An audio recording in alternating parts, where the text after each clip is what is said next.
Okay, look, I can't speak to the specific experience of neurotypical children from the 80s and 90s, but if you were an anxious child and had ADHD and were very scared of very specific things, this video is going to connect with you. And I'm going to rank them all. Number 10 was piranhas. I don't know where the fear came from. I was certain that at some point in some swimming pool or lake that I was brought to, that piranhas were going to attack and I was going to be ready for them. I don't even know where the fear came from, but there was a palpable fear anytime I approached any body of water that piranhas were going to attack me. Number 9 is hot lava. I don't know why we were all so scared of it. I assumed at some point I would be visiting a volcano and need to run from lava. Right? I'm 40. I've still never seen a volcano. I've still never seen lava. But as a child, I would think about where would I go if a volcano erupted spontaneously from the ground, be it school, be it work, be it at home. I had plans in place of how to escape the lava flow.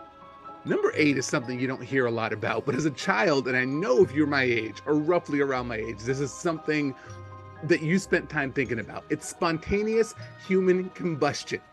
Where did this come from? I just assumed that this happened on occasion to people with no reasoning behind it. I didn't know if it had to do with what you were eating or what you were wearing. I just knew at some point in my life, I was going to be walking along the street and see someone burst into flames. And it was probably going to be me. Number 7 was DNA at a crime scene. Look, I've lived a very clean life. I don't do many things, but I knew that DNA at a crime scene was going to be the thing that took me down by mistake. To be fair, back then I didn't know what I was talking about. I didn't know how it worked. I didn't even know really what DNA was.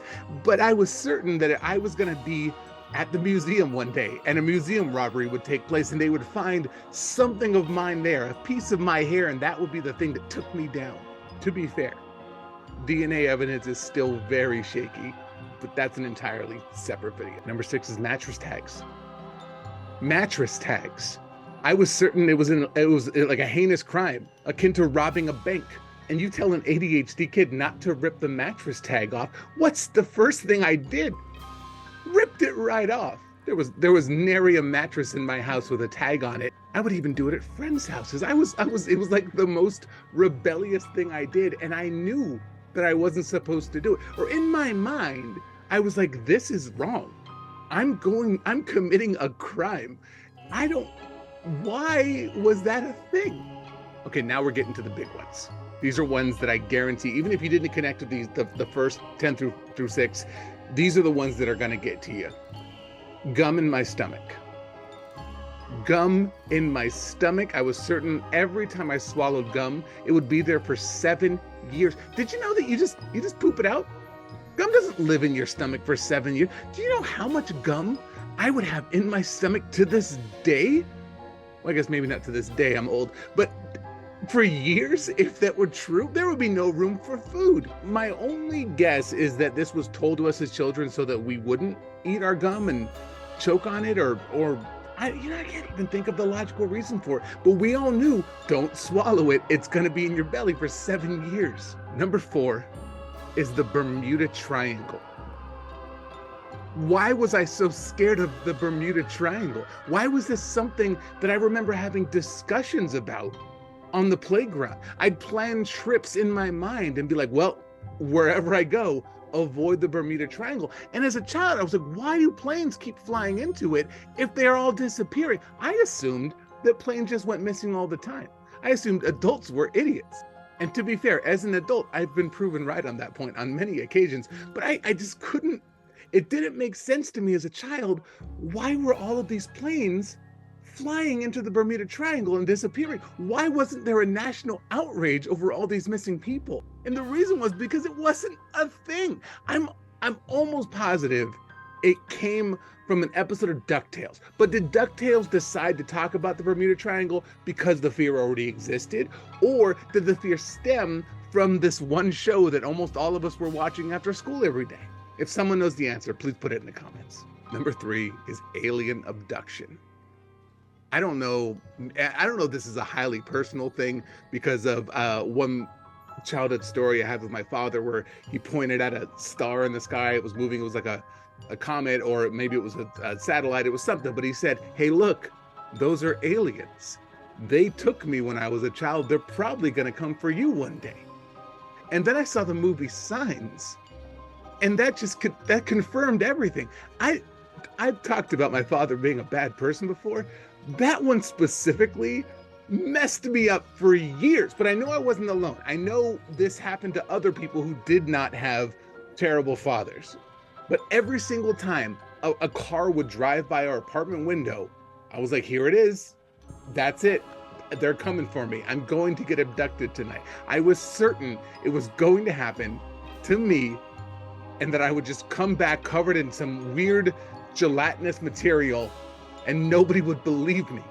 Number two is what I think a lot of you were expecting to be number one: quicksand. This is another thing. Does quicksand actually exist? Like in the way that we see it in the movies? I should have Googled this beforehand. Does it do that? I spent hours, days even, talking and discussing with friends how we would get out of quicksand. You know, what would we do with our bodies to make sure that we were not pulled under slowly to our demise? Did anybody else like plan that? I had a specific way. That's another video, but I had a specific plan about how I would save myself. And part of it was whenever I was not in a paved area, I'd always look for a giant stick. I don't know what I was going to do with that stick, but I thought it would help me out. And number one was a living doll coming to life and murdering me. Now, we all know where this fear comes from. We've all seen Child's Play, or at least heard of the Chucky movies. But there was My Buddy dolls that were everywhere.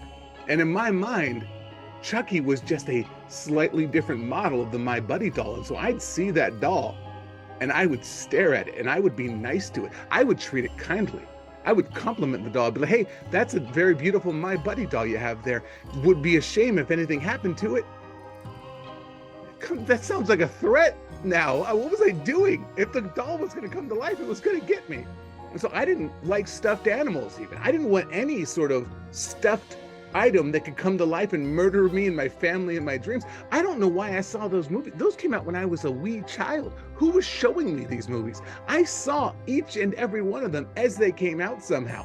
And I was very aware that murderers can be reincarnated or have their souls put into dolls to finish the crime. Why were they going? I don't remember enough details. Why was he killing children though?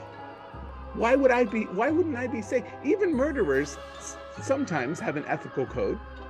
Do they? Anyways, I hope you enjoyed my jaunt back to my anxious childhood of being scared of literally everything. There's more. If there's something you think I left out that should have been in here, comment below, and maybe I'll make a second follow-up video where I cover the things that you all bring up.